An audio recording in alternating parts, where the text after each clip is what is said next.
Il y avait 40 ans qu'il cherchait. Il allait trouver, il trouva.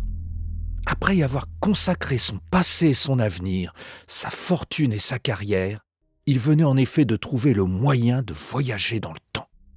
Lui seul avait trouvé un seul voyage d'1 heure. Voilà ce qui lui avait été accordé par la gigantesque machine qu'il avait réussi à mettre au point. Et ce voyage, il le savait également, ne pouvait être que le dernier. Après cette unique expérience, la machine exploserait. Haletant, il abaissa la manette.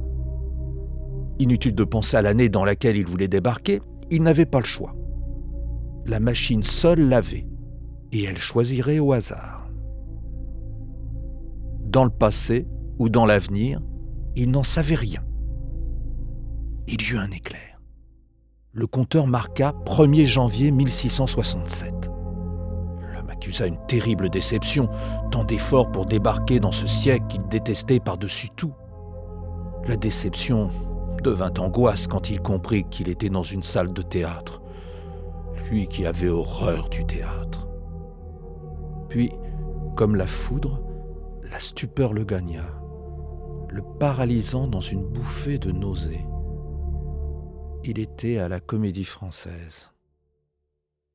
On y donnait Phèdre. Depuis 1973, rien n'avait changé.